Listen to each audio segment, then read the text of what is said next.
Transmigrated as a disabled protagonist, how should I continue the script? Chapter 2, First Encounter with Dazai.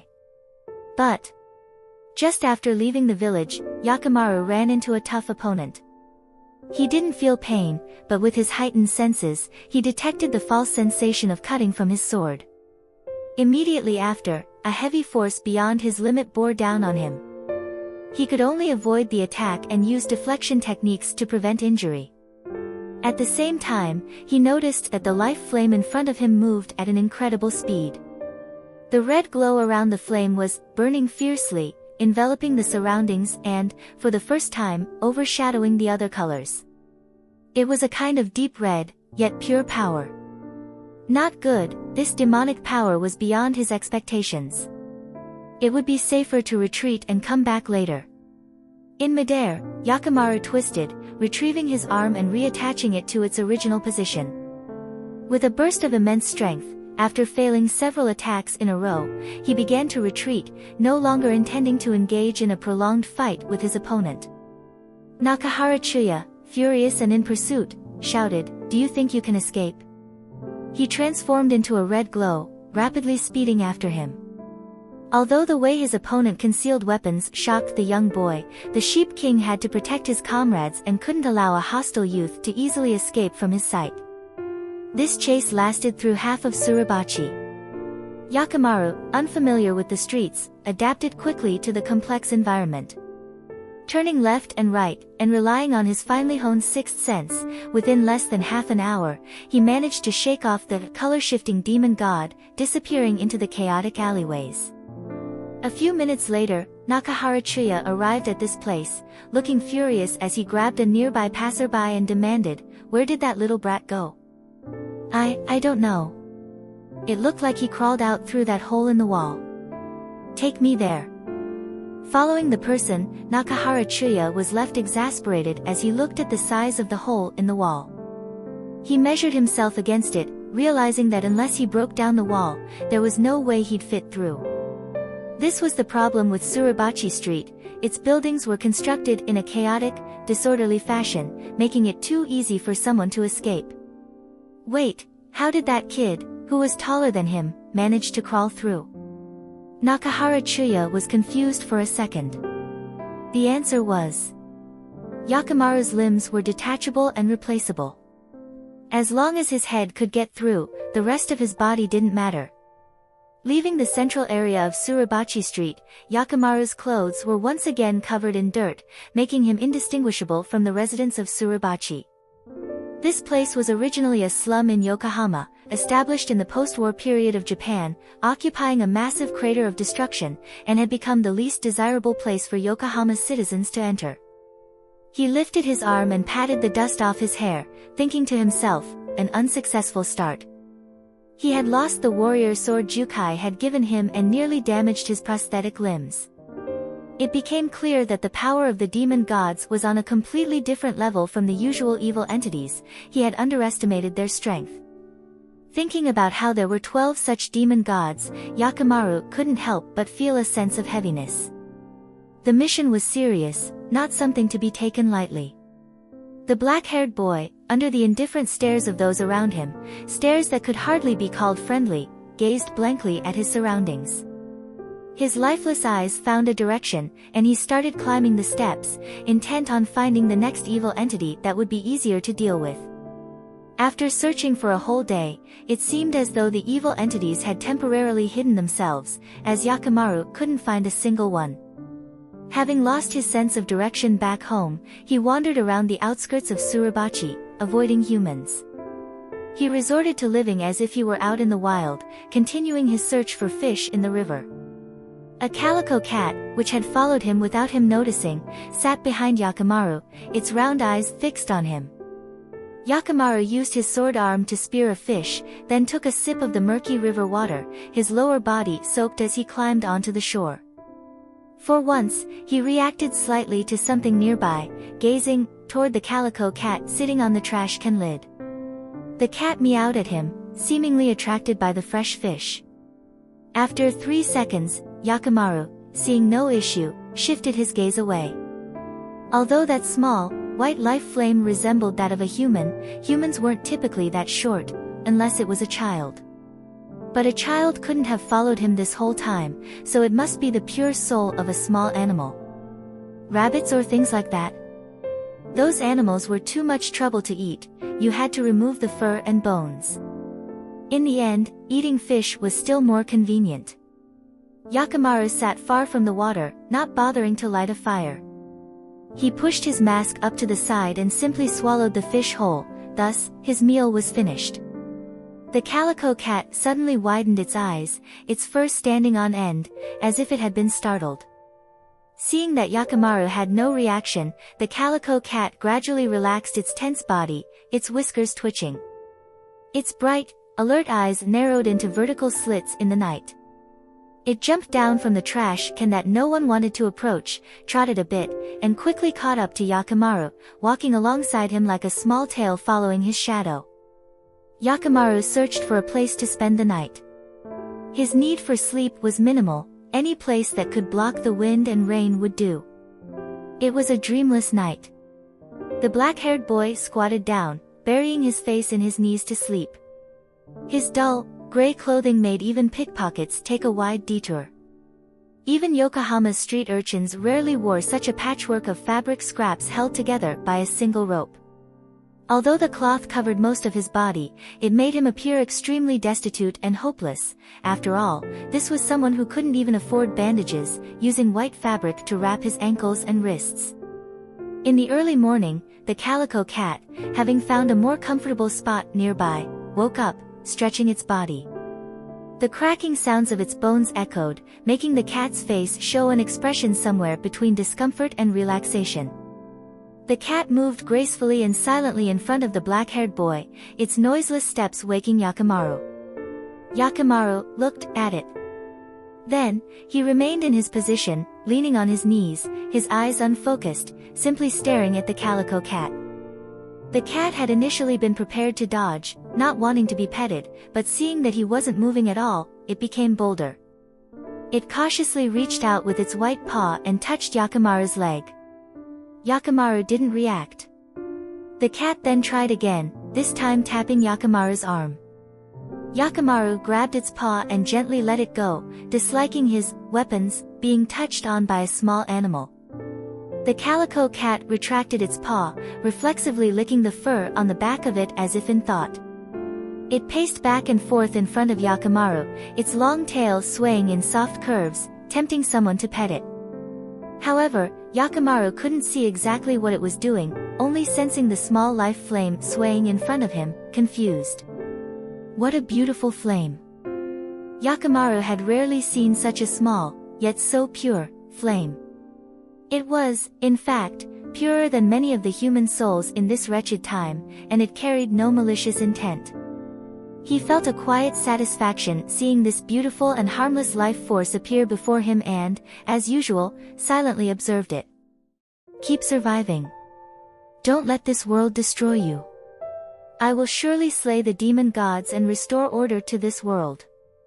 Thinking like this, Yakimaru cast aside his transmigrator mentality, immersing himself fully into his identity in this world. He didn't know that he had crossed through time and space, nor did he realize that right in front of him sat one of the hidden masterminds of the Bungo Stray Dogs world. Under the appearance of the calico cat, Natsume Soseki felt a bit troubled. What's going on with this child? He often liked to take on the form of a cat, wandering through the streets and alleys of Yokohama. Gathering intelligence was secondary, this allowed him to see the true side of Yokohama. Conveniently, it also helped him understand that one of his disciples had an obsession with cats, and not just any obsession. He couldn't resist giving dried fish to any cat he met, and the poor boy could never seem to give away any of it. This time, as usual, Natsume Soseki wandered through the chaotic streets of Suribachi, intending to observe the ability users who operated outside of government control. Who would have thought that he would witness this black-haired boy fighting the Sheep King alone? Fighting alone was one thing, and considering the Sheep King's relatively good-natured personality, he wouldn't easily kill someone. What Natsume Soseki never expected was that, during the escape, he would have the chance to witness someone who could detach and reattach their limbs. Natsume Soseki deeply felt as though he were watching a horror movie. His old heart couldn't handle this kind of excitement. Before he had even recovered, as he continued to blatantly and boldly watch the boy, he saw something even more startling, a movable face. This boy, is there anything on his body that's actually real? After touching Yakimaru's limbs, Natsume Soseki quickly confirmed that they weren't living flesh and blood, but prosthetics. The boy's arms, legs, and even his face were all meticulously crafted objects. His arm concealed a weapon, and beneath his face mask, there was no skin. He ate without chewing, simply swallowing out of habit. Was this the result of human experimentation? The side effects of some ability? Or perhaps Japan's black market prosthetic technology? Natsume Soseki's imagination was truly vivid, befitting his dual role as an author. After his initial shock passed, he fell silent, now understanding just how difficult it must be for the boy to move so freely. Then, a new question surfaced. He couldn't understand why the boy would provoke the Sheep King. Was someone manipulating him? In the following days, the calico cat would occasionally appear near Yakimaru, but most of the time, it would vanish, not staying with him the entire time or following him closely. Yakimaru felt a subtle sense of regret. Despite having encountered many animals and humans, apart from his foster father, Jukai, there wasn't a second kind-hearted and harmless life flame that would always stay by his side. Unable to find his way home and unable to locate the evil entities he needed to slay, Yakimaru, who avoided the color-shifting demon god, finally understood his own thoughts from the original story. Even if someone can briefly accompany him, they will inevitably leave. The only exception to this was Dororo, who admired Yakimaru. That was the bond set by the script. At first, Yakimaru felt a bit conflicted in his heart. Someone who has never experienced love cannot fully understand it, but the thought of someone following him without regret, even in his current state, was deeply touching, truly someone worthy of admiration in any age. They will appear. One day in the future, the one who will stay by my side, never leaving. The clouds in the sky slowly drifted apart. The black-haired boy, from an era of chaos, wandered through the quiet streets of Yokohama, honing his swordsmanship and physical strength, striving to one day slay the demon gods and reclaim his first body part. In this simple, natural life, Yakimaru continued for a while. The youths of Suribachi Street soon heard that the Sheep King Nakahara Chuya was looking for a black-haired boy who frequently appeared around the area. It was said that the two had a grudge, and some claimed to have seen the black-haired boy attack the Sheep King and then successfully escape his pursuit. Back at the base, Nakahara Chuya wore a frustrated expression. Every time he was close to catching the boy, the target somehow managed to escape using unknown methods. Could someone secretly tell him info? Nakahara Chuya didn't suspect anyone around him, but he did feel like someone in Suribachi was enjoying the spectacle. Chuya, I think you're taking this too seriously. If you can't find him, just let it go. Some of his fellow sheep members, who hadn't seen Yakimaru and Nakahara Chuya's confrontation, dismissed Nakahara Chuya's urgency. No, Nakahara Chuya shook his head, I have a feeling he won't pass up the chance to kill me. Another boy, wearing a blue ring on his hand, curiously asked, so, what will you do when you find him? First, I'll give him a good beating. Nakahara Chuya hesitated for a moment, recalling that unusual fighting style. He's very skilled, but I'm not exactly sure why he harbors such hostility toward me. If it's a misunderstanding, I'll try to resolve it. If it's actual enmity, then I'll decide whether to deal with him or not at that point. I can't just let him keep targeting me. He couldn't be called weak, but his not overly aggressive response immediately drew teasing from his companions. As expected, Chuya is just too soft-hearted. If it were up to me, I'd kill him the moment I saw him. That's right, anyone daring to ambush Chuya could harm us in the future too. I support Chuya searching for that guy during the day. Fine. I support it too. Recognizing the potential danger of the enemy made HarumachiMusic more alert, and the rest of the sheep members quickly adjusted their stance. Even though they were unhappy that Chuya wasn't at the base, which made them feel less secure, the external threat also needed to be dealt with. HarumachiMusic didn't pay close attention to their conversation, feeling quite frustrated, as he walked to the side and gazed off into the distance. A vague sense of unease stirred in his heart. While the Port Mafia boss continuously issued orders for killings, a strange voice suddenly appeared. Surely, he wasn't following anyone's orders to eliminate the sheep in Suribachi, right? Besides the Mafia, what other organization would be so twisted as to send someone with missing limbs into battle? This thought was enough to spark some well-placed insults, successfully putting a black mark on the reputation of the Port Mafia. There was no helping it. At this point, secretly cursing the Port Mafia had become a common attitude. The root cause of Yokohama's chaos was that crazed boss of the Port Mafia. Ever since his health began to decline, his personality had turned extremely violent. At best, he became suspicious of high-ranking members, fearing they would try to take his power. At worst, he issued kill orders indiscriminately, whether it was the government or civilians. Anyone who crossed him was slaughtered without mercy. During such a time of paranoia, there was almost no young person who wanted to join the Port Mafia. In Yokohama's center, near the 5 towering buildings of the Port Mafia, a few playful children were scribbling on a luxury black car with chalk. As soon as an adult passerby noticed, their expression changed, and they shouted at the children, "Stop that! Go home, quickly!" The chalk drawings were soon discovered by the Port Mafia boss's driver, who panicked. "Boss!" The elderly man, whose health had recently worsened, was being helped by others as he gasped for breath. His rage made the veins in his temples and neck pulse visibly. His wrinkled face showed no hint of kindness, only a coldness that struck fear into those who saw him.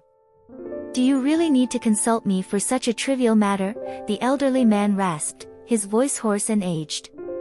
"Kill all of those who damaged the car. Anyone who dares to provoke the Port Mafia, leave no one alive." The driver, drenched in cold sweat, glanced at the others. They had already received the order and were quickly moving to investigate and track down the culprits. It was over. The driver thought grimly to himself, those kids who drew on the car are surely doomed. Yakimaru constantly avoided crowded places, as his very presence seemed to attract evil entities. Walking among people would only lure in more monsters. He sat on what he assumed was a discarded wooden plank, which was actually part of an old seesaw in a secluded children's playground. His indifferent expression and shabby appearance made even the children passing by too afraid to play nearby. Suddenly, he looked up, noticing several life flames dotted with red specks appearing not far away. These were the flames of evil people. Either they had killed someone, or they had been in contact with or influenced by the demon gods. The black-haired boy jumped off the wooden plank, causing the seesaw to swing violently. He began walking toward the direction where the evil people were gathering. Calculating the distance, he focused his senses, observing the faint energies in the dark. Many passers-by were also drawn toward that direction, but after realizing what was happening, they panicked and quickly fled, or pulled out their phones to call for help. The locals who lived in this area knew well enough that the night belonged to the Port Mafia, and the last thing anyone wanted was to provoke those men in black suits. It's the Mafia. Port Mafia is invading the residential area.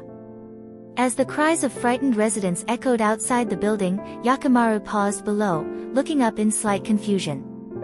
A fantasy world indeed, were ancient cities' walls really this tall? How was he supposed to get up there? Yakimaru focused his mind, sharpening his senses. This world was filled with many inanimate objects and microscopic life forms. While they weren't as distinct as plants or animals, if he carefully concentrated, they could assist him in his movements. Doing so, however, was mentally exhausting. Ah, there, an obstacle in green, faintly glowing, an entrance. Yakimaru was about to proceed and find the entrance, but his attention was partly diverted by a life flame that suddenly appeared behind him. It was unlike the many impure flames he had encountered before. This one was a pure, spotless white. In fact, it was even purer than the flames of his foster father, Jukai, or the small animals that often followed him.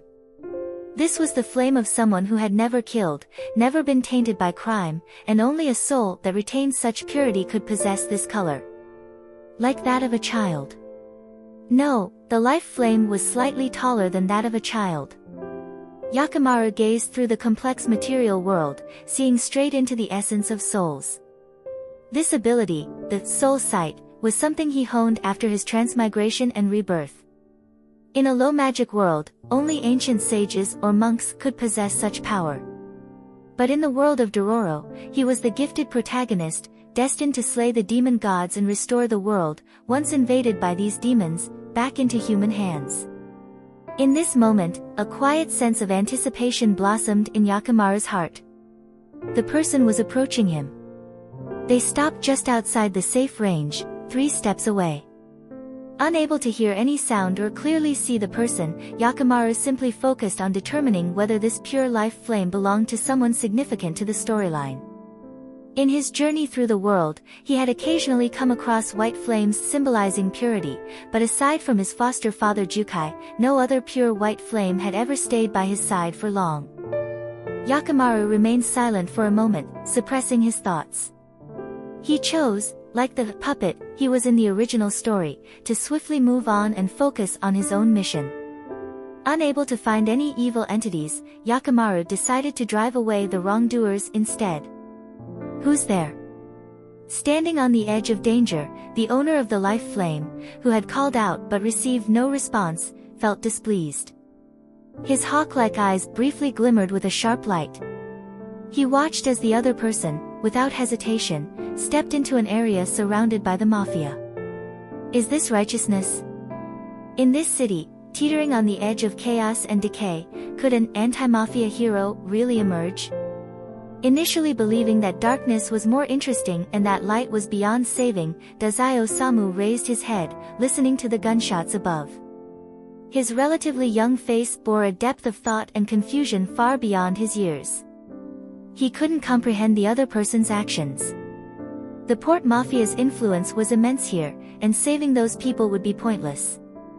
The convenience store owner hiding below, who also witnessed Yakimaru's bold actions, felt a mix of anger and helplessness. His eyes showed a brief glimmer of hope, quickly followed by worry, while his grandson exclaimed, "That big brother is going to save them." "Don't say anything." The shop owner hurriedly covered his grandson's mouth, not daring to offend the Port Mafia. Dazai Osamu tilted his head, looking at the tear-filled eyes of the child and the weak, sorrowful adult at the convenience store. How pathetic, he thought. They were even more useless than that masked boy. As the sounds of fierce fighting escalated upstairs, Dazai Osamu, mimicking the child, bit his lip and spoke. For the first time, in a soft voice, he curiously repeated the words, "Good luck?" Could light really triumph over darkness? In reality, Yakimaru was a nemesis for ordinary people without special abilities.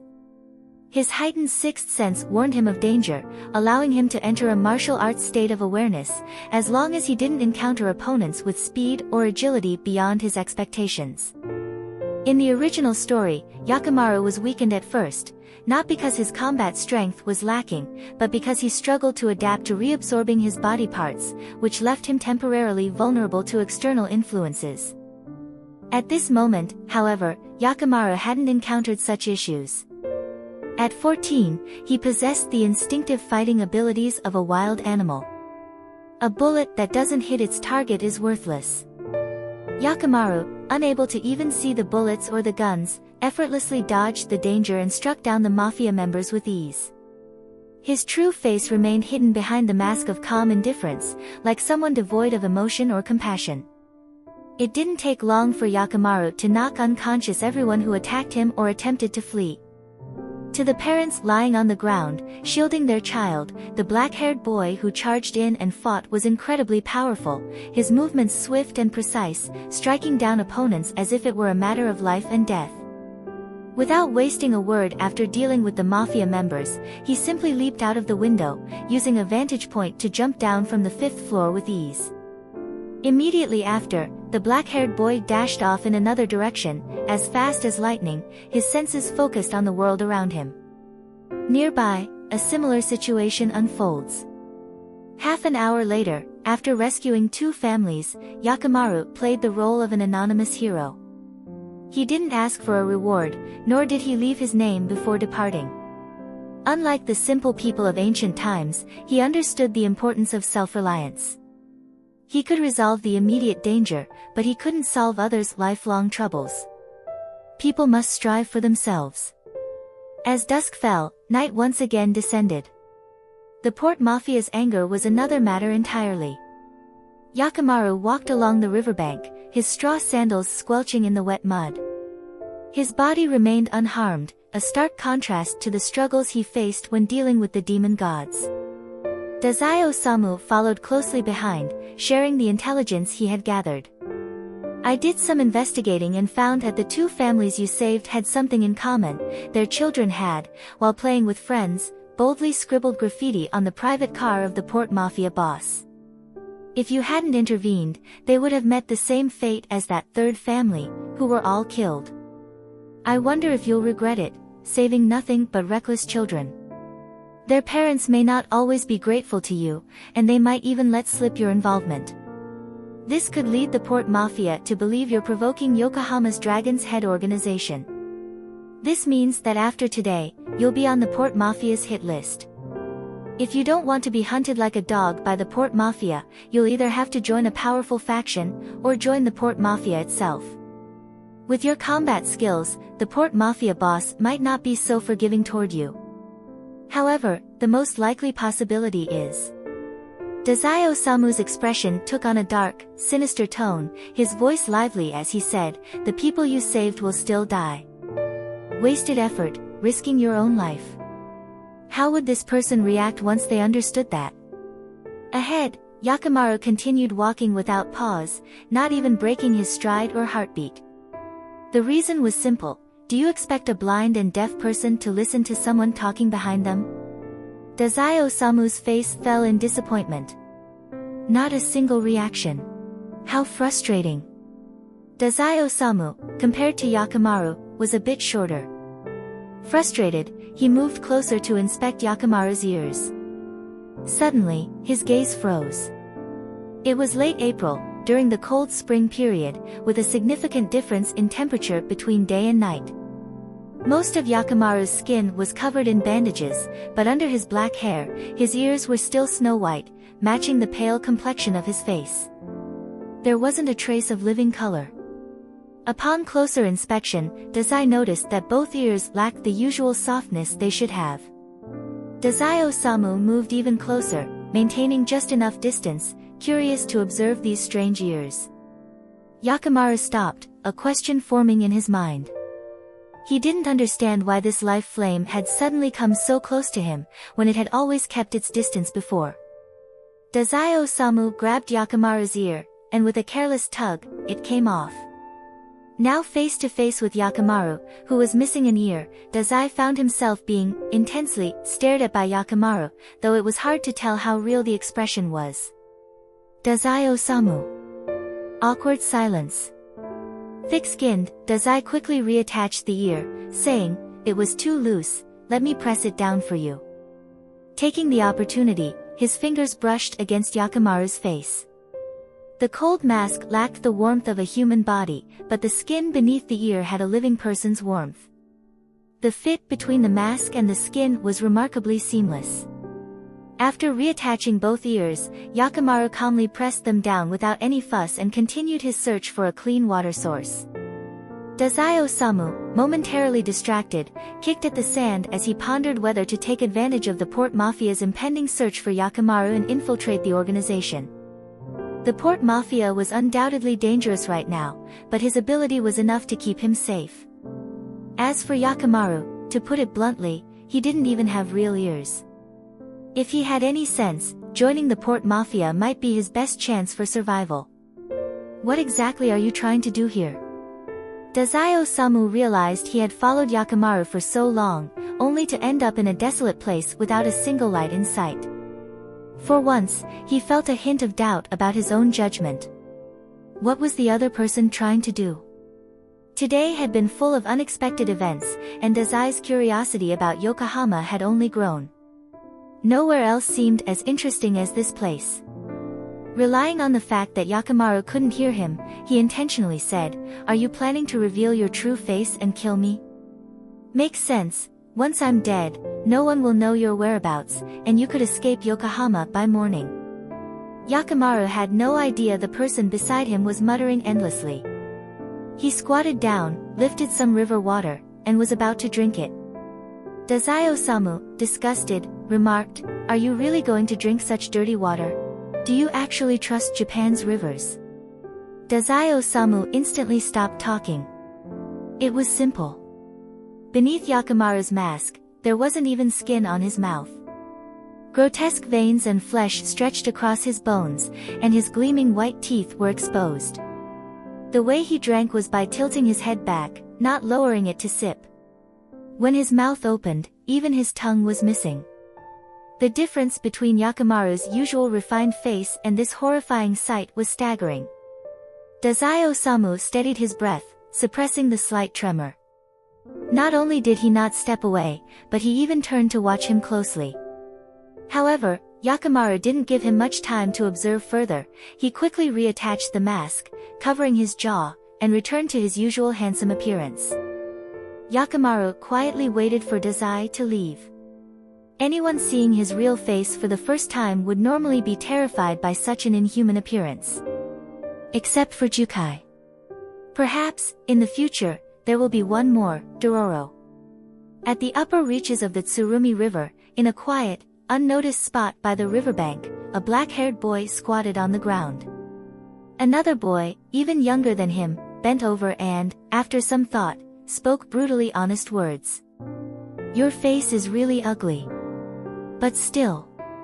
Upon their first meeting, Dazai Osamu, who casually followed a stranger, helped him wipe the mask clean from river water and pulled him to his feet. "I'm hungry. Hurry up and treat me to something. The world is full of ugliness. Strip away the outer skin, and who would be more beautiful than anyone else?" Yakamaru felt someone grasp his hand, and a warm current surged in his heart.